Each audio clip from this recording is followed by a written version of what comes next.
Hello students, welcome to ClassFix State, which is part of ClassFix Academy. So ClassFix State বুলি আমি এটা নতুন YouTube channel create কৰিছো যত আমি বেসিক্যালি টেট ৰিলেটেড ইনফৰমেশন আৰু ক্লাसेस প্ৰভাইড কৰিম যেনেকৈ সি টেট হ'ব পাৰে আসাম টেট হ'ব পাৰে জিটিপিজিটি টেট কাম ৰিক্ৰুটমেন্ট হ'ব পাৰে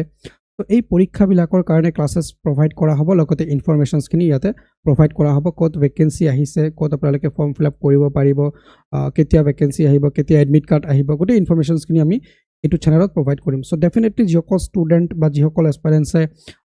সি টেট বা আসাম টেট বা জিটিপিজিটিৰ কাৰণে প্ৰিপাৰেচন চলাই আছে তেওঁলোকে চেনেলটো সাবস্ক্ৰাইব কৰি বেল আইকন প্ৰেছ কৰি ৰাখিব লাগে আৰু যদি কিবা ডাউট আছে কিবা প্ৰশ্ন আছে কমেন্ট সেকশনত সুধিব প্ৰতিটো কমেন্ট ৰিপ্লাই কৰি ডাউট ক্লিয়াৰ কৰি দিয়া হ'ব সো আজিৰ এই ক্লাছত বেসিক্যালি আমি L1 আসামিছৰ কথা আলোচনা কৰিম L1 হক বা L2 হক মুঠৰ ওপৰত আমি আসামিজ যেটো ভাষাৰ যেটো আমাৰ পাৰ্ট আছে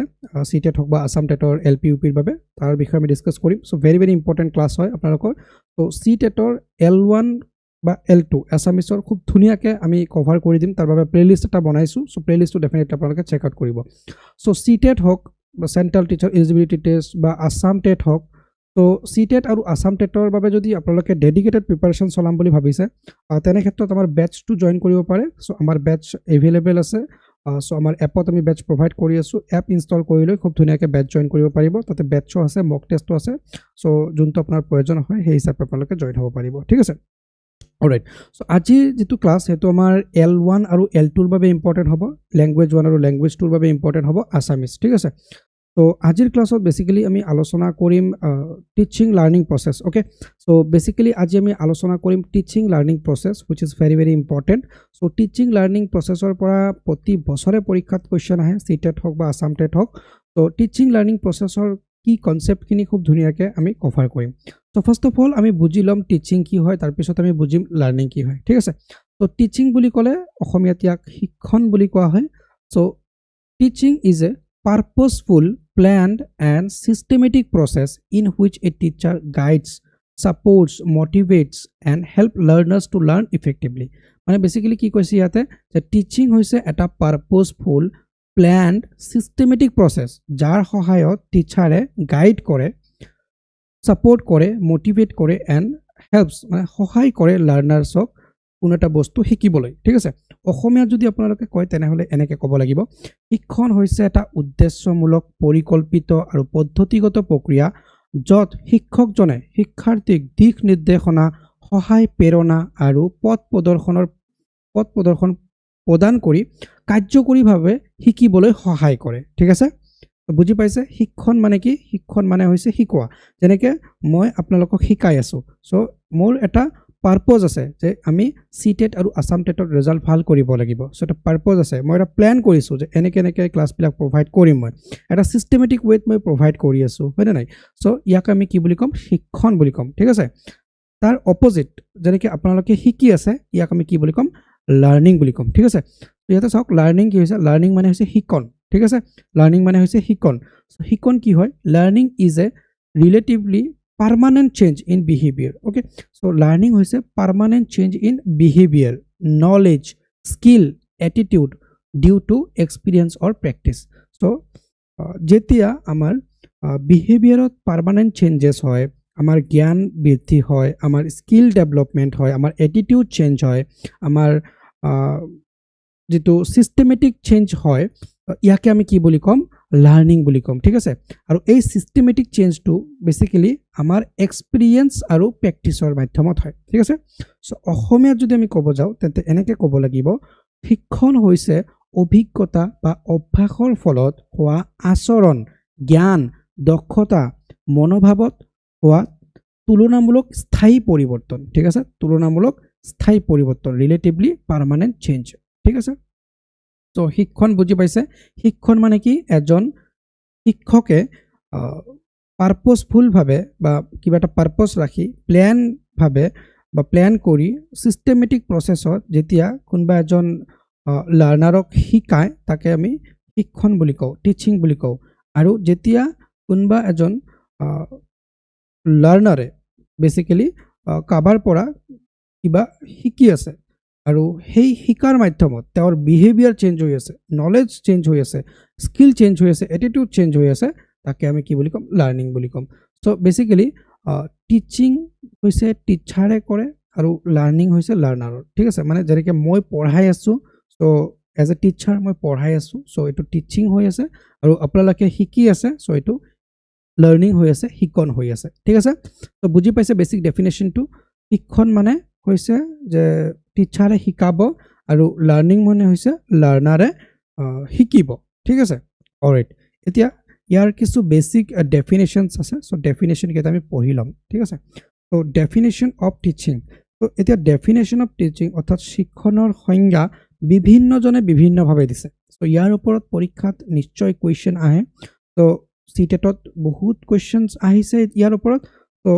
নেক্সট চিটেটত যদি কুৱেশ্যনছ আহে যাতে আপোনালোকৰ মিছ নহয় তাৰ বাবে খুব ধুনীয়াকৈ ডেফিনেশ্যনছখিনি আপোনালোকে পঢ়ি ল'ব লাগিব ঠিক আছে ত' প্ৰথম যিটো ডেফিনেশ্যন আছে এইটো ভাইগটস্কিৰ ফালৰ পৰা দিয়া হৈছে চ' ভাইগটস্কিয়ে শিক্ষণ অৰ্থাৎ টিচিঙৰ যিটো ডেফিনেশ্যন এনেকৈ দিছে teaching is a scaffolding that helps learner move from actual development to potential development so actual development or para potential development oke ki boli koise Vygotsky teaching boli koise thik ase so yate actual development aru potential development or concept to kune dise enekwa jodi koy actual development to potential development tente Vygotsky dise boli mi ko লাগিব ঠিক আছে অসমীয়াত যদি আমি অনুবাদ কৰোঁ তেন্তে এনেকৈ ক'ব লাগিব শিক্ষণ হৈছে এজন শিক্ষকে প্ৰদান কৰা স্কেফোল্ডিং বা সহায় যিয়ে শিক্ষাৰ্থীক বৰ্তমান বিকাশৰ স্তৰৰ পৰা সম্ভাৱ্য বিকাশৰ স্তৰলৈকে আগবঢ়াবলৈ সহায় কৰে মানে বৰ্তমান বিকাশৰ স্তৰৰ পৰা সম্ভাৱ্য বিকাশৰ স্তৰলৈকে লৈ যোৱাৰ প্ৰচেছটোকে আমি কি বুলি ক'ম টিচিং বুলি ক'ম ঠিক আছে চ' যিহেতু অসমীয়াত আপোনালোকে পৰীক্ষাটো দিব চ' সেইবাবে অসমীয়াত কি লিখিছোঁ ইয়াৰ ওপৰত গুৰুত্বটো বেছিকৈ দিব আৰু ইংৰাজীটো মই ৰাখিছোঁ কাৰণ ইংৰাজীটো হ'লে আপোনালোকৰ কি হয় বুজাত সুবিধা হয় কাৰণ CDP যিটো আপোনালোকৰ মেইন পেপাৰ পঢ়ি আহিলে তাতে আপোনালোকে ইংৰাজীত পঢ়িছে ডেফিনেটলি চ' ইংৰাজীত তাৰ লগত মানে কোৰিলেট কৰিব পাৰিব চ' সেইবাবে মই ইংৰাজীটো ৰাখিছোঁ লগতে অসমীয়াটো মই ধুনীয়াকৈ অনুবাদ কৰি দিছোঁ আৰু ইয়াৰ পৰাই নোটছ বনাই ল'ব পাৰিব আৰু যদি ৰেডিমেড নোট আপোনালোকে বিচাৰিছে তেন্তে এপত এভেইলেবল হয় বা আমাৰ স্ক্ৰীনত দিয়া নম্বৰত কণ্টেক্ট কৰিলে আমি নোট প্ৰভাইড কৰিম ঠিক আছে অলৰাইট তাৰপিছত পিয়াজেটে কি কৈছে চ' পিয়াজেটে কৈছে teaching must support to child's active construction of knowledge okay so' ইয়াতে এক্টিভ কনষ্ট্ৰাকশ্যন অফ নলেজৰ ওপৰত গুৰুত্ব দিছে পিয়াজেটে ঠিক আছে চ' পিয়াজেটৰ মতে টিচিং কি হৈছে teaching must support the child's active construction of knowledge ঠিক আছে পিয়াজেটৰ মতে বেছিকেলি শিক্ষণ হৈছে শিক্ষাৰ্থীৰ নিজৰ অভিজ্ঞতাৰ জৰিয়তে জ্ঞান সক্ৰিয়ভাৱে গঠন কৰিবলৈ সহায় কৰা প্ৰক্ৰিয়া ঠিক আছে চ' এনেকুৱা ডেফিনেশ্যন চ' এনেকৈ পৰীক্ষাত কুৱেশ্যন আহিব পাৰে যে উক্ত কথাষাৰ বা উক্ত মানে সংজ্ঞাটো কাৰ ঠিক আছে এনেকৈ পৰীক্ষাত কুৱেশ্যন দিব পাৰে চ' খুব ধুনীয়াকৈ আনচাৰ কৰিব পাৰিব পিয়াজেটৰ হয় ঠিক আছে নেক্সট বাৰ্নাৰৰ ঠিক আছে বাৰ্নাৰ নহয় বেছিকেলি ব্ৰুনাৰ অ'কে চ' ব্ৰুনাৰৰ মানে শিক্ষাৰ ডেফিনেশ্যনটো কি so' teaching is a arrangement of experiences that makes the learner discover knowledge okay so' discover knowledge মানে লাৰ্ণাৰে নতুন জ্ঞান আহৰণ কৰা বা নতুন জ্ঞানৰ স্ব আৱিষ্কাৰ কৰাক আমি শিক্ষণ বুলি ক'ম ঠিক আছে ত' ব্ৰুনাৰৰ মতে শিক্ষণ হৈছে এনে ধৰণৰ অভিজ্ঞতা বা ব্যৱস্থাপনা যাৰ জৰিয়তে শিক্ষাৰ্থীয়ে স্ব আৱিষ্কাৰৰ মাধ্যমত জ্ঞান লাভ কৰে ত' এনেকৈ ক'ব পাৰি আমি যে ধৰক মই আপোনালোকক শিকাই আছোঁ চ' এতিয়া মই ডেফিনেশ্যন হয়তো 4টা ডেফিনেশ্যন দিছোঁ কিন্তু 2টা ডেফিনেশ্যন আপোনালোকে নিজে ৰিচাৰ্চ কৰি ওলাইছে যে ক'ত কি আছে নাছে বা গুগল কৰিছে ChatGPT কৰিছে কিতাপটো অলপ চাইছে চ' নিজে ডিস্কভাৰ কৰি আছে বা নিজে কিবা এটা চিন্তা কৰি আছে চ' ইয়াকে আমি কি বুলি ক'ম শিক্ষণ বুলি ক'ম ঠিক আছে এইটো কাৰ মতে এইটো ব্ৰুনাৰৰ মতে অ'কে ব্ৰুনাৰৰ মতে এইটো হৈছে শিক্ষণ আৰু স্কিনাৰৰ মতে কি হৈছে চাওক স্কিনাৰে বেছিকেলি বিহেভিয়ৰেলিজমৰ ওপৰত গুৰুত্ব দিয়ে তো তেওঁৰ মতে কি হয় teaching is the arrangement of contingencies of reinforcement okay তো কণ্টিনজেন্স অফ ৰিইনফৰ্চমেণ্টৰ ওপৰত কোনে গুৰুত্ব দিছে স্কিনাৰে গুৰুত্ব দিছে চ' স্কিনাৰৰ মতে শিক্ষণ হৈছে শক্তি বৃদ্ধি ৰিইনফৰ্চমেণ্ট মানে শক্তি বৃদ্ধি বেছিকেলি ব্যৱস্থাপনাৰ জৰিয়তে আচৰণ গঠন কৰা প্ৰক্ৰিয়া চ' আচৰণ গঠন কৰা প্ৰক্ৰিয়াক কি বুলি কৈছে শিক্ষণ বুলি কৈছে চ' বেছিকেলি স্কিনাৰে কিহৰ ওপৰত গুৰুত্ব দিছে আচৰণ গঠনৰ ওপৰত গুৰুত্ব দিছে চ' এনেকুৱাকৈ পৰীক্ষাটো কুৱেশ্যন মানে অলপ ঘূৰাই দিব পাৰে যে আচৰণ গঠনৰ ওপৰত কোনজন মনোবিজ্ঞানীয়ে গুৰুত্ব আৰোপ কৰিছে তেন্তে হ'ব স্কিনাৰ হ'ব ইয়াৰ শুদ্ধ উত্তৰ চ' ডেফিনেটলি মই তোমালোকক MCQ বিলাকো দি দিম চ' MCQ বিলাকো পঢ়িব লাগিব বহুত ইম্পৰ্টেণ্ট হয় প্ৰেক্টিছৰ বাবে আৰু অলৰেডি মই প্ৰেক্টিছ ছেট দি ৰাখিছোঁ আমাৰ এপত চ' এপৰ পৰা প্ৰেক্টিছ ছেটবিলাক ডাউনলোড কৰি ল'লে হ'ল মক টেষ্ট পেপাৰবিলাক ডাউনলোড কৰি ল'লে হ'ল ঠিক আছে চ' আজিৰ ক্লাছত মই খুব ধুনীয়াকৈ তোমালোকক ডেফিনেশ্যন বুজালোঁ তাৰপিছত লাৰ্ণিং কি হয় টিচিং কি হয় সেইটো বুজালোঁ চ' খুব ইম্পৰ্টেণ্ট হয় ত' আমি এটা এটাকৈ পাৰ্ট ৱাইজ গোটেইখিনি কভাৰ কৰিম চ' ডেফিনেটলি চেনেলত গোটেইখিনি পাই যাব প্লে'লিষ্টত